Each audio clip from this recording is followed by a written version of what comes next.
So Ginagay, everyone. That's Gumbanya for hello, which is the country that I'm currently sitting in. And before I introduce today's ACRS Reef Matters seminar and our speaker, I'd like to formally acknowledge the traditional owners of the lands and their strong connection to those lands that we're all meeting on today. As I mentioned, we're on Gumbanya country, and these people have occupied the lands for thousands of years and form one of the largest nations or Aboriginal nations in New South Wales. As I'm working from home, I'm sitting in Emerald Beach, which is a special place for yam stick, which were used by Aboriginal women for digging. So on behalf of ACRS, I pay my respects to their ancestors, their descendants, and those who continue to have that cultural and spiritual connection to country and recognise their contribution to society more broadly. So I'm Anna Scott, and it is my great pleasure today to introduce a valued friend and colleague, Dr. Marian Wong. Maz is a senior lecturer at the University of Wollongong and has co-authored over 50 papers. She has expertise relating to animal behaviour and in particular, small coral reef fishes such as gobies. Maz also studies freshwater systems and has done some really interesting research on endangered species. Before becoming a lecturer, Maz completed a Bachelor of Zoology in the UK. She then did her PhD under the supervision of Phil Munday, who I can see sitting online now, and Jeff Jones, after which she secured 2 consecutive postdocs, the first of which was in the USA and the second was in Canada. After then, she returned to Australia for her current teaching and research position. Maz is a long-standing ACRS member and has previously served on council for 2 years. If you aren't already familiar with her work, and I'm sure you'll enjoy learning about a new field if you haven't read any of her papers, you may have seen her face as she is a regular at our ACRS conferences. Today, Maz will be talking about sociality in coral reef fishes and how our understanding of this area has increased over time. After her talk concludes, we'll open the session up for questions. These can be asked through the chat function in Zoom, so you can ask these at any time throughout the talk, and I'll relay these to Maz at the end of her talk. The other thing we can do is raise your virtual hand and turn on your mic and ask those questions directly to her. So thank you for coming along today, Maz, and I really look forward to hearing your talk. Great. Thanks a lot, Anna, and also Kenny for the invitation. And I also want to pay my respects to the traditional owners of this land on which I'm giving this talk to you all today. So you may have realized that my title has changed because it's taken me a bit of time to figure out what is the theme of what I want to talk to you guys about today. And I decided the theme is on transitions, and it's transitions in the study of social evolution in reef fish societies.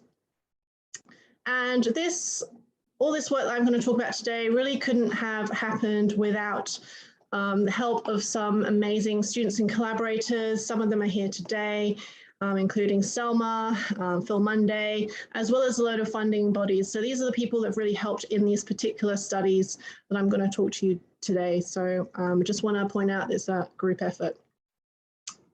All right, so why do we care about social evolution? Well, if we want to start at the very, very beginning, the evolution of life on Earth has been dotted with a series of major evolutionary transitions. And these includes going from prokaryotes to eukaryotes, from unicellular to multicellular organisms, and then from solitary individuals to group living individuals. And what these evolutionary transitions have in common is the phenomenon that entities able to independently replicate before the transition could only replicate as part of a larger collective whole, if at all, after the transition. And so my focus today is really on the first transition, which is going from solitary to groups. And this is really interesting to me and many other behavioral ecologists, because as Darwin pointed out, he had a special difficulty in particular in understanding why in some animal societies you have individuals that essentially are sterile, or they forego their own reproduction within these larger groups or these larger colonies. And why such apparently counterintuitive behavior could have evolved. So we care about social evolution because not only does it pervade the evolutionary history of life on Earth, but we also try to explain the vast variation in social systems, including asociality, that are exhibited by organisms from a wide range of taxa, including, of course, humans ourselves. But I'm not really here to talk about humans, but I'm here to talk about fish. And what I'd like to do is to take you on a journey from where it began to where we're currently at, and where we need to go to try and provide better answers to this enduring question of why group living occurs. So from the very beginning, or at least over the past 2 decades, we've primarily been using 2 marine systems or species as our models of social evolution. That's Paracarpedon xanthosomus, which is the emerald coral goby on the left, and Amphiprion percula, the kind of anemone fish, on the right. And you can see from just these diagrams of their social structure, there are breeders and non-breeders within the groups. So you've got breeder male and female. In both of those situations, the male and the female breeders in the coral gobies are similar in size, and the non-breeders get progressively smaller down the group. And with percula, the female is the largest breeder within the group, followed by the breeder male, and then you have several non-breeding subordinate individuals, which are sort of sexually undefined. These coral gobies live their entire lives within corals, which provide them a source of food, shelter, and breeding sites. And the clown anemone fish live within the tentacles of the anemone, which again provide them a really important source of shelter and nesting areas. So the reason why these 2 species have proven useful is because they do share some similarities to the social systems of terrestrial species, for which social evolution theory was initially developed. So firstly, they form groups and they share and reside in the common territory, so the anemones and the corals, similar to the joint territories that many other social and cooperatively breeding birds and mammals inhabit. And they share these resources within these territories. The second commonality is that these fish, the group is composed of that breeding pair plus some subordinate non-breeders. And the crucial point is that these subordinates forego breeding, so they don't breed. And the groups are organized into some form of hierarchy. In these fish, the rank is based on body size, whereas in other mammals and birds, rank can be based on other things like age or family lineage, for example. And the third commonality is that despite this appearance of cooperation within the groups, there are actually underlying conflicts between group members, which is evidenced by occasional bouts of aggression between group members, sometimes followed by affiliation from subordinates to dominants. But what's really interesting is that that's roughly where the commonalities between these 2 fish species and other taxa stops. And that makes it interesting because we're more likely to reveal novel insights into social evolution because of their differences.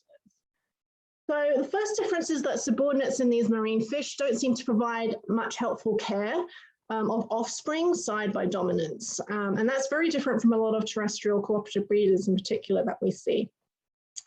And also actually the freshwater fishes like the cichlid fish that you can see there, those helpers actually also provide help.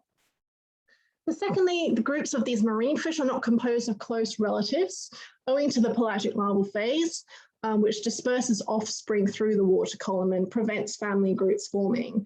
And whilst kinship isn't always the case in these terrestrial species, it often is, so in meerkat groups and social insect groups. And kinship has been linked to a really major role in social evolution in these other taxa. And finally, while the cost of dispersing to breed elsewhere for some subordinates in terrestrial species may be relatively high, they're definitely very high for the marine fish that I've talked about. And it's almost prohibitively high, which means the main sort of escape route from group living is typically barred or constrained. And they're more likely to have to make do with social living than these other taxa. So why form groups in general?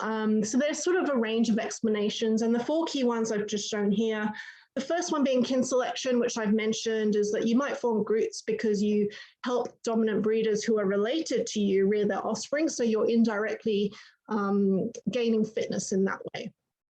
Another main reason that I've also mentioned is ecological factors. So you might form groups because there's not enough available territories outside of the group, so you may essentially be constrained, or the cost of dispersal to those other groups may be too high, or the benefits of just staying within your current group may be high because the quality of the habitat is much greater than those elsewhere.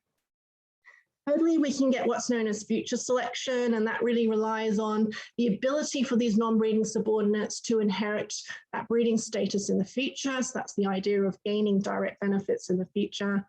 And then fourthly, we have current direct reproductive benefits. So if the subordinates, which I've told you so far are generally non-breeders, but if they can actually gain some form of reproduction within groups, they could actually benefit from being subordinates that sometimes contribute to reproduction. So what we've done over the past 20 odd years is look at why form groups from both the subordinate and dominance perspective, because by doing that, you get a more holistic view of why these forms, because ultimately group formation is a balance between the dominant and subordinates ideals. And so you can see, I'm not going to go into these studies in detail, but from the subordinate's perspective, and I've shown a subordinate in the photo on the right as the smaller fish there that when you spend time watching them, you'll notice that the smaller fish are typically on the tips of the branches, often displaying appeasement behavior. So if this was a video, you'd see that little guy sort of wiggling around, trying to appease the dominant that's looking rather scarily at it. And we've got a pretty decent grasp of why subordinates will stay in groups despite the fact that they're non-breeders. So we've got good evidence for the role of ecological factors and future selection, and we've pretty much discounted the role of kin selection and direct reproduction. So if you want an overview of these studies, have a look at Teresa Ruger's our review that came out this year, which she calls our pandemic paper, and that essentially really nicely summarizes what we've all done so far from the subordinate's perspective. And then from the dominant's perspective, we do also have a grasp of why dominants would tolerate subordinates, given that subordinates are potential competitors over reproduction and resources. So you can see that we've shown support for ecological factors, but less so the other three. But you'll also notice that there's slightly fewer studies in there. So we have probably a better understanding of the subordinate's perspective, actually, the more counterintuitive perspective than we have the dominant's perspective at the moment. So that's something that we'll be looking at more in the future to really get more evidence in support or to reject some of these hypotheses from the dominant's perspective. But also more recently, we started thinking about things from both perspectives at once, and also from the perspective of the cnidarian host, so the coral or the anemone. And that's termed the synergistic effects or the synergistic benefits hypothesis. And it's not new, like other people have looked at, you know, the flux of nutrients, for example, from fish to anemone and vice versa. And there's been a lot of work done quantifying the mutualistic benefits of the relationship between anemone fish and anemone and goby and coral. But what is relatively new is how these mutualistic benefits are framed. So we're framing these mutualistic benefits in terms of the benefits of the mutualism driving the evolution and maintenance of social group living in these species. And so that's what's relatively new and what this review paper is really trying to point out. So in a nutshell, you can see on the right that there is essentially a triangle of correlates, if you like, between things like host size, the size of the largest dominant in the group, and the size of the group itself. And there is some direct support in the grey arrows for that causality of the effect. There's some indirect support shown by the grey arrows in maybe closely related species.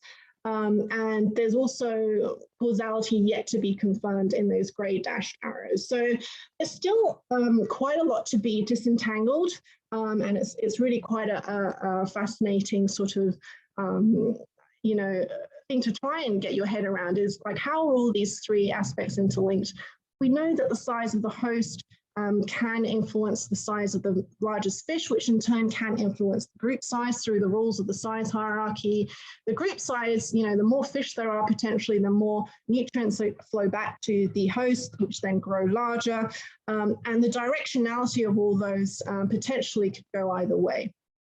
Okay, so these mutualistic benefits are something that, you know, we're trying to work a little bit more on to try and really disentangle, and also to define directionality and causality.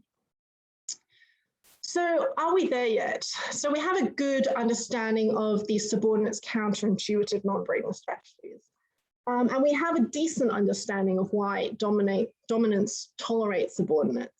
And I say decent because sort of, you know, it's apparent why they might tolerate one or two, maybe as future mate replacements. It's not necessarily apparent why they might tolerate 11, you know, in these larger group sizes. So we still have to work on that. We also need to work on gaining a little bit more direct evidence for synergistic effects and the direct causality and so on. Despite the fact that there are existing studies showing that there are mutually beneficial interactions. And we also want to know whether these explanations are universal. Are they just, you know, specific just to Percula and Xanthosomus, or is this a more universal trait amongst these cnidarian dwelling organisms? And to that end, or on that note, I really want to just point out one quick thing about Bacillus arowanus. So I'm taking a bit of a tangent to explain that this species sort of doesn't fit the mold. And again, is something that has caused us to think, you know, is this really universal? Because when we looked at, and this was work done with Pete Buston and Cecile Favalot out in Morea, when we looked at the reproductive shares, so we collected egg clutches and we used microsatellites to quantify parentage in, I think, about 10 groups there is there. We've shown that there is a relatively high incidence of breeding by subordinate group members. So you can see that here, for example, we've got up to 3 male breeders in a group. You know, and it's usually thought that there's just only one dominant male, parental male. We've had up to 4 breeder females, or females that have been contributing to the egg clutches. And we've even had individuals from outside the group. So you can see there's been up to 2 extra group members who've come into a group during a reproductive session and contributed there. And that's just the total clutch size, which I was the lucky person to count. And this is just the number of eggs type that we sampled. And you can also note that, interestingly, and I guess as you expect, that those higher ranked individuals in the group, whether you're male or female, contribute a greater share of the reproduction than the lower ranked, smaller individuals in the group. But I mean, even these smaller ranks, that's a rank 11, can contribute something. So this basically throws out the window our sort of conclusions based on no direct reproduction for our previous 2 species. And because of that, it's really led us to think about the next transition in this talk that I'm going to discuss. And that's going from model species to model genera.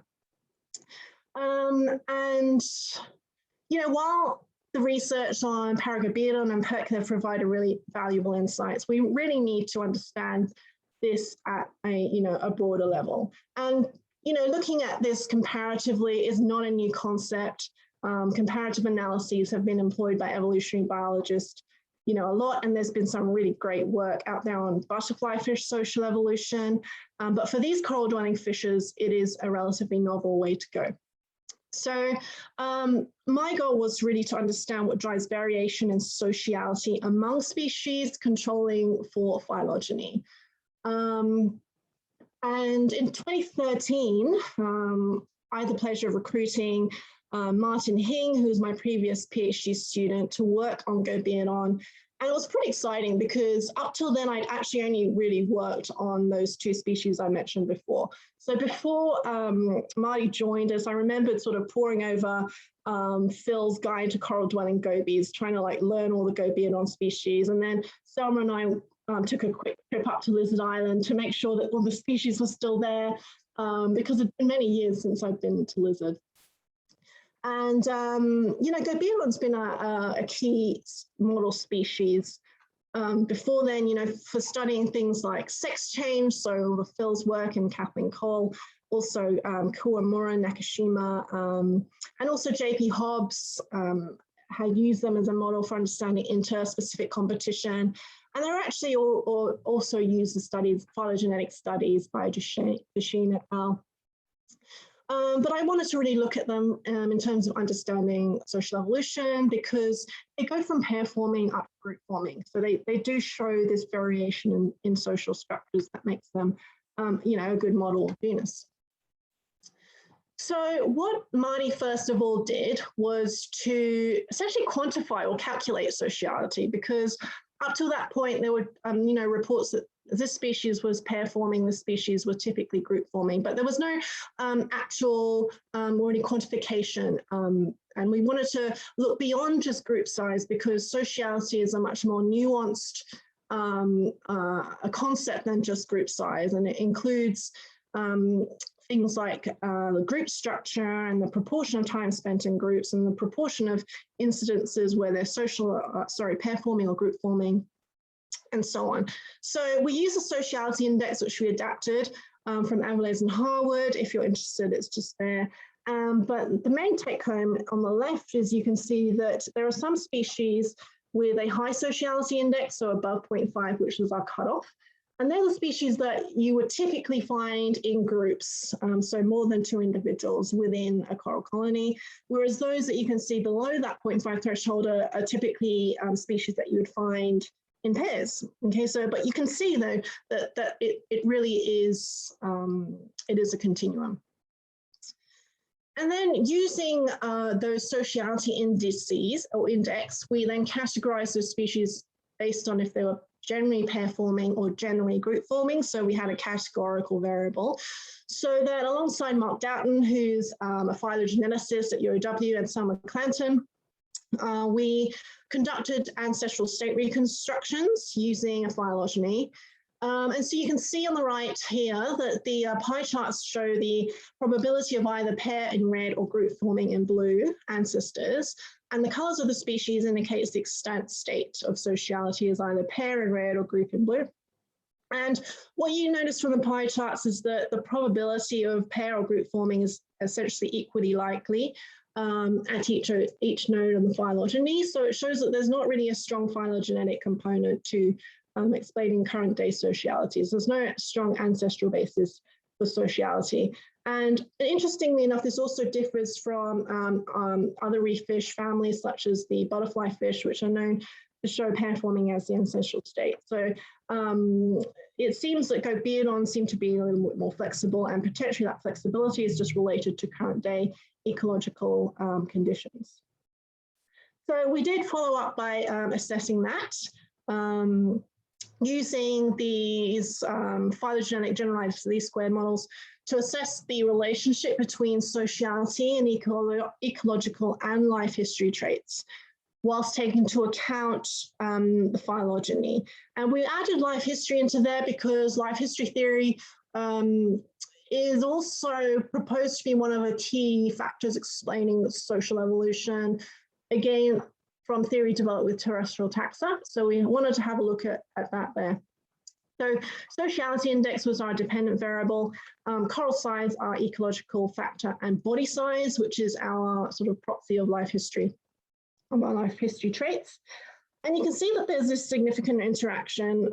So this is our the modeled relationships based on our raw data between coral size and mean fish length, predicting in the model predicting sociality. So essentially what this means is that the smaller bodied species are typically going to be more social than a larger bodied species. And you can see that here in the pretty much flat line for fish of a smaller length. and that's irrespective of coral size. Whereas the larger body species here are predicted to be more social only when the corals are large. So there's this sort of interesting interaction there going on between ecology and life history, which suggests that essentially current day extant social states are a product of, you know, what these species are experiencing out in their natural conditions. Okay, so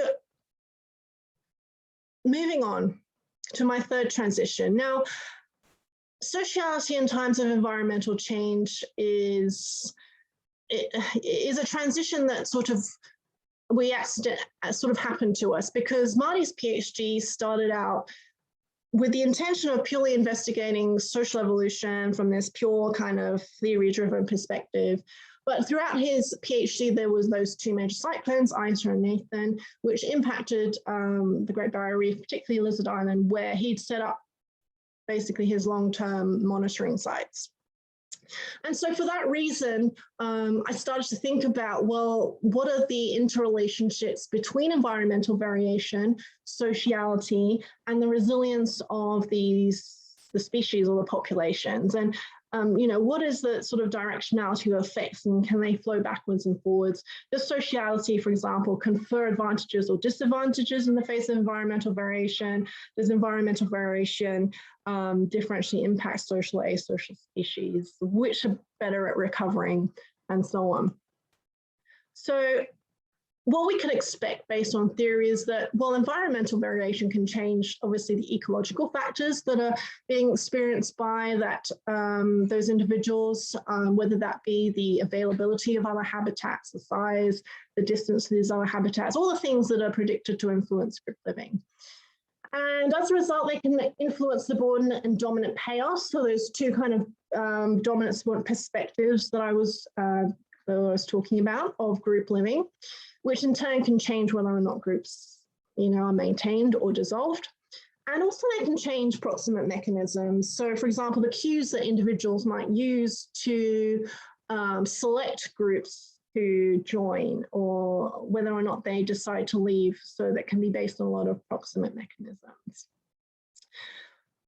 So in order to try and start looking at these interrelationships and to get a handle on them, what Marty did was essentially go back to the same locations at Lizard, sort of before, during, and after, at 4 different time points, those 2 cyclones that impacted his work. And at these same locations, he set up these transects and recorded a whole bunch of things, including coral size, group size, of the groups that he found on his transects. And you can see that over time, over those successive bouts, those 2 cyclones and those 4 sampling periods, the universal trend was that coral size just declined. And that was true for the social species that you can see in this top line, and the pair-forming species, and also for corals that were not inhabited. Basically, there's just a decline in coral size.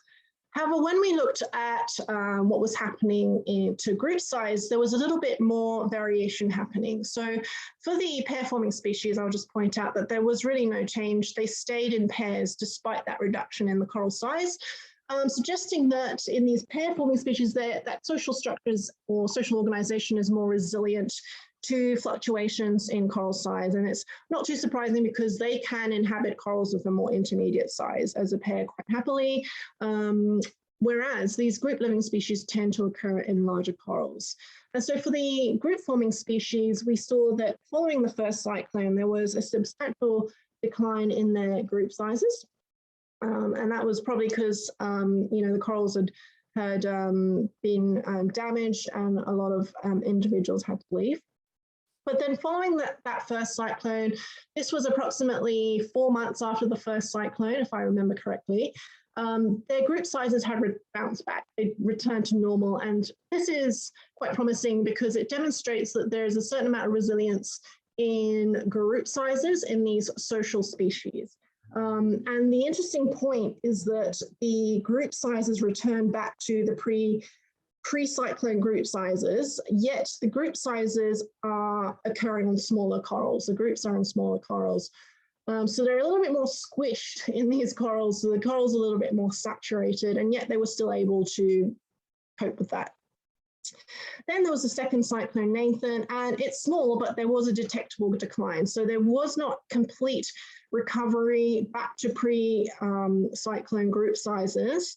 And that was approximately 9 to 10 months after that second cyclone. So that's a longer time.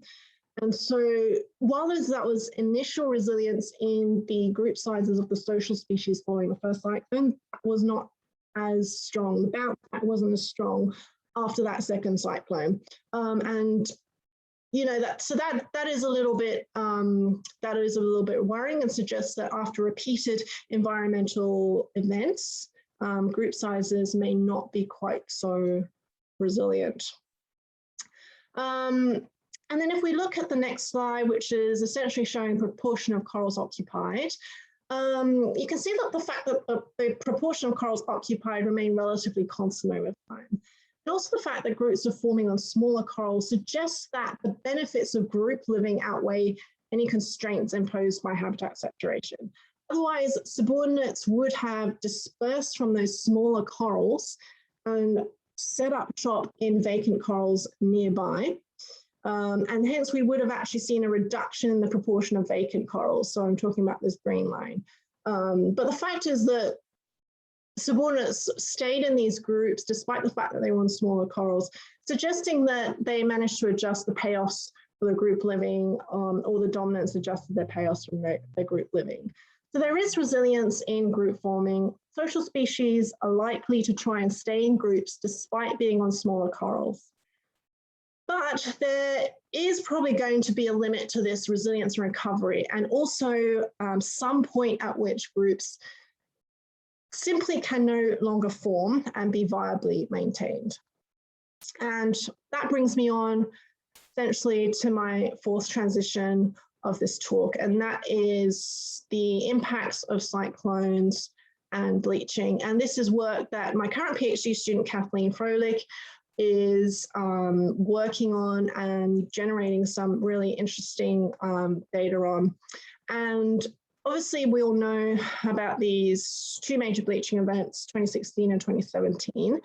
And we managed to go back to Lizard Island in 2018. So this is Marty's sort of era there. And then we have the two bleaching events, and then we went back in 2018. To have a look at how the subsequent bleaching events also affected these species. So this was a paper that we just got published earlier this year, and it's not looking great, I'm afraid. So if we start sort of on the top left, I'm looking at mean coral richness, and I've got those 4 time points, 2014, 15, 16, and 2018, which was the latest survey point at that time. So you'll see that essentially there's a reduction in coral richness, and in fact, about 50% of our transects, and the transects were done in the same locations as they had done previously. Half of them lacked any living acropora corals compared to just 5% before any disturbance. So that's in 2014. If you look to the next one, you can see that the corals were about 50% smaller compared to in February 2016. And if you look at the next one, of those live corals, most of them lacked gobies. So only 25% were occupied compared to almost 100% in 2014, which was pre-anything. And also with the cyclones, the occupancy was still quite high, around 70, 75. So it declined really dramatically, the occupancy. And then in terms of goby richness, we've saw a very significant reduction in the number of goby species. So there's actually an 80% decline in goby richness relative to 2016. And half the species were no longer recorded. And that wasn't just on our transects, that was also us desperately just looking everywhere to see if we could find these species. We couldn't find Citrinus species D. bilineatus viscaruba, for those of you who are interested. And also mean group size declined. So you can see that in 2018, the mean group size fell below 2. And so what that means is that the gobies that we did find were found just on their own, just in ones. And because they obviously need be in a monogamous pair to breed, we are concerned that that's going to have impacts on recruitment and the recovery of these species.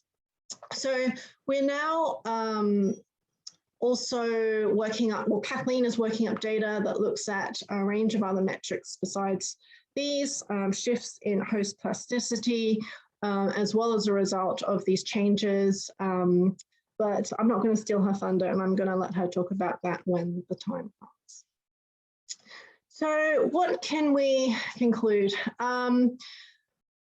When I started working on Gobiodon in 2013, none of them were listed on the IUCN Red List category, not to my knowledge, not any of the common species. But now when I had a look, 30% are either vulnerable or near threatened. And of course, like the major threat is climate change and severe weather events.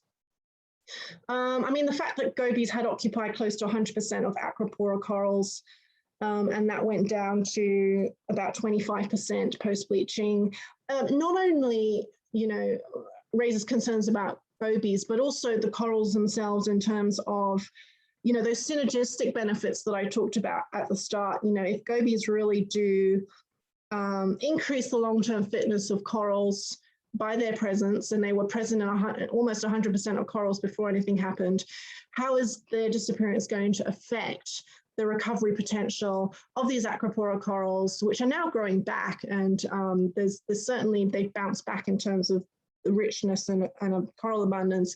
How is it going to affect their persistence, given that there's other threats, around? Okay, but we must remain positive and look at the outcomes of this body of ongoing work and see what insights we've gained so far.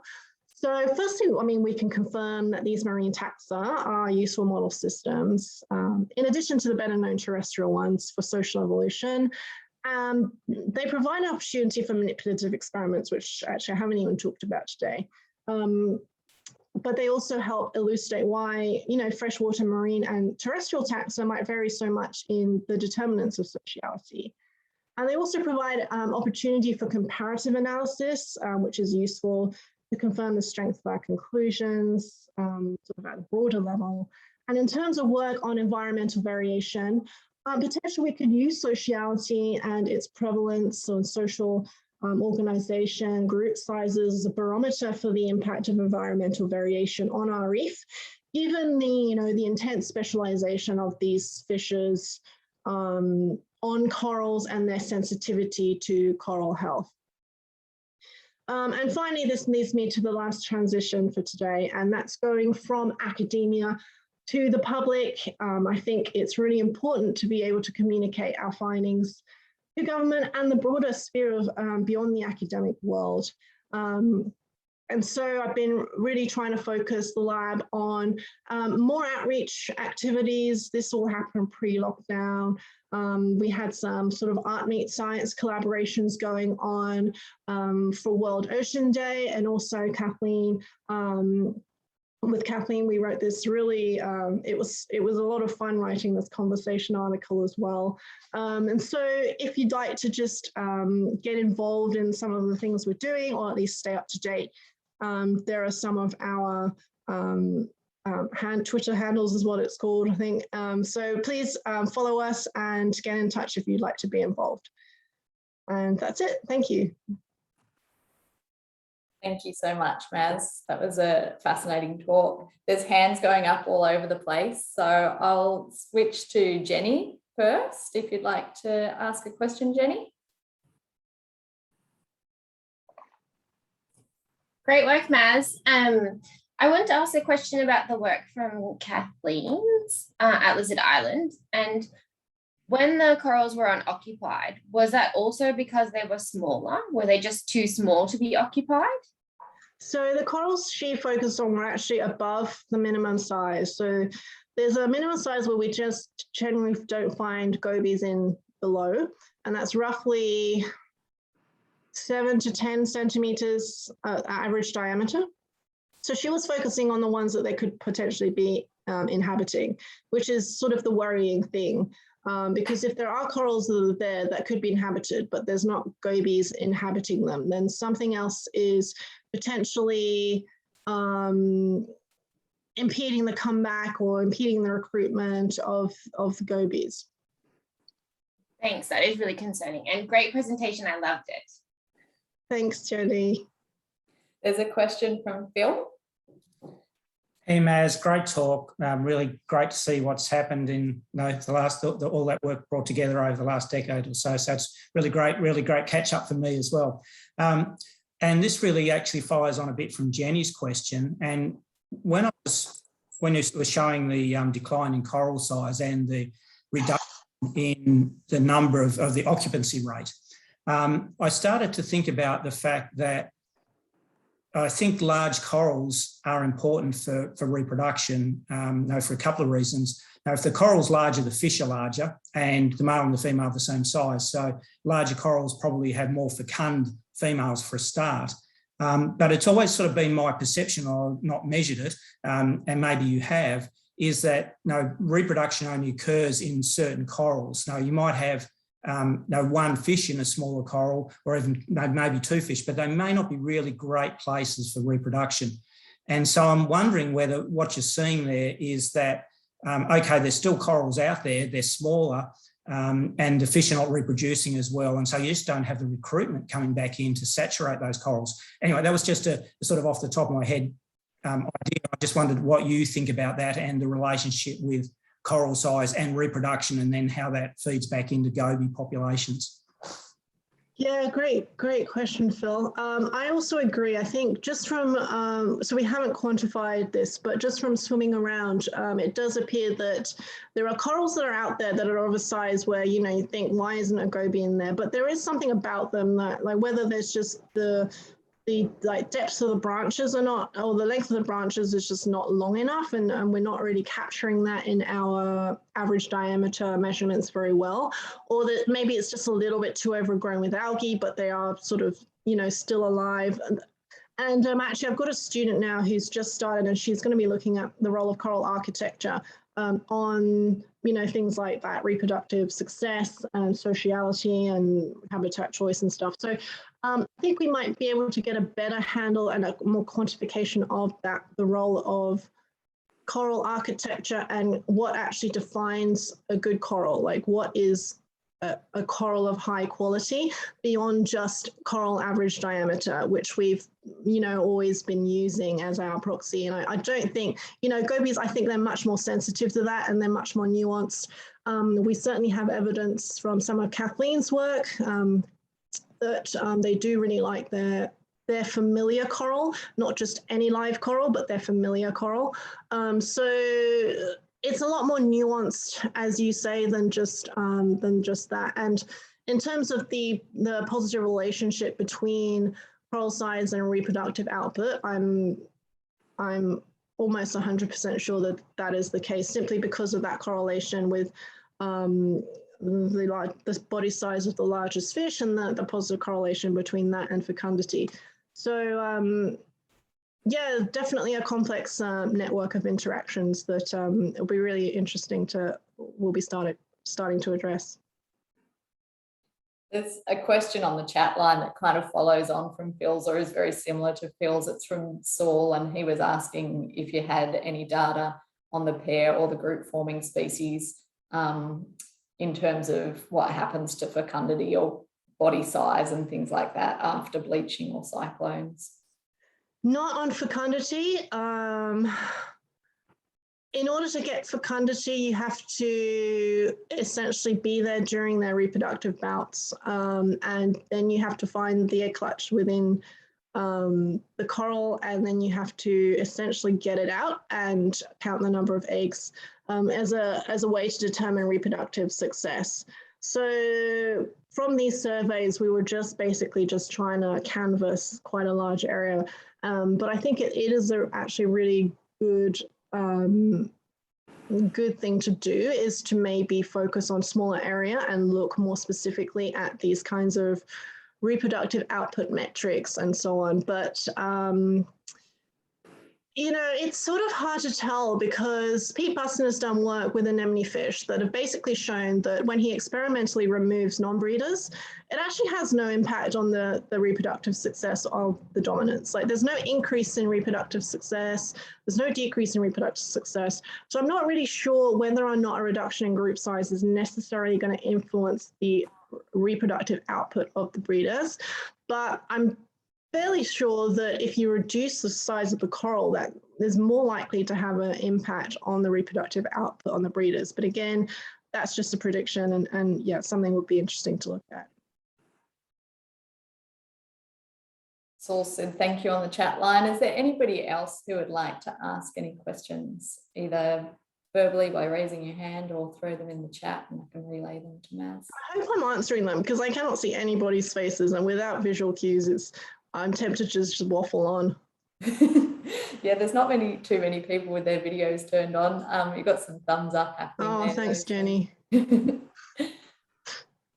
All right. I did have one question. So you mentioned that the gobies are listed on the IUCN Red List. Is there any listing that has occurred in state or Commonwealth waters in Australia? Because that would actually give them some kind of legislative protection. And I don't know if it's warranted or not, or if anybody's working on it. I don't know. I think maybe that's something that Grabrumpa might have details of, but that's certainly an interesting idea to chase up. Yeah, I'm not sure about that. I'm not sure really if there's been much long-term monitoring done on these on just, you know, general abundance and richness of these species over time, you know, in the same locations. And that's part of the reason why I'm really wanting to keep up with these repeated long-term monitoring events, not only just to look at recovery. Obviously, there's been these 4 major disasters, but just to have, because we do just want to, you know, the value of that long-term data is, you know, it's just so important to have. A new hashtag, save the gobies. Agreed, Jenny. So Cameron's online and she works for Commonwealth Government, and she's mentioned that there's no tropical reef fish listed under the EPBC Act, so the Commonwealth legislation that would actually provide some protection to those fish. And Kerry, shall I throw over to you quickly?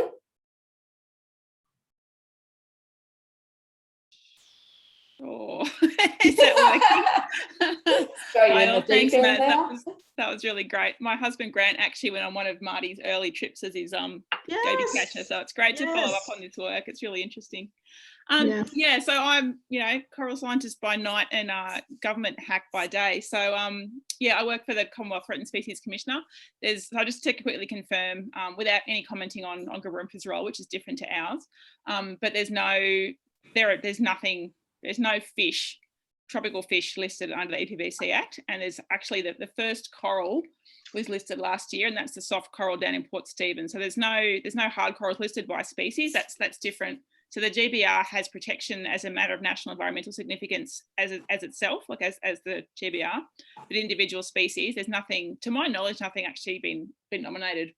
So a lot of it comes back to data. So if you can mount a case that a particular species would meet the IUCN criteria, which is the basis for the national listing criteria, then you could. But it's just, yeah, it's hard data to get, as you know better than anyone. So you need to prove decline, at various different stages. So happy to talk to anybody about that offline, but it's a complex process and it takes a long time. Yeah, I might get in touch with you, just follow up on that, because obviously I'd love to be able to, you know, let people use this data just for that purpose. So thanks. Yeah, I'll follow up. Cool, no worries. All right, has anybody else got any questions, comments, things they'd like to raise? If not, we might kind of wrap up now. And yeah, big thank you for coming along today, Maz. It's nice to see Lizard Island out your window there. And I would also like to just offer to the membership, if there's anybody who would be keen to do one of these talks, we're always looking for speakers, and you can either send myself, Kenny Wolf, or Tess Hill an email, because we're part of the team that organises these series. Basically, we're kind of doing this as a way to keep our membership connected while we can't have our annual conferences. So fingers crossed that the world opens up a bit more and we can see you face to face. But in the meantime, it's terrific to see so many of you attending today, and we hope to see you at our next talk as well. So thanks all. Thank you for coming, everyone. Nice to see you.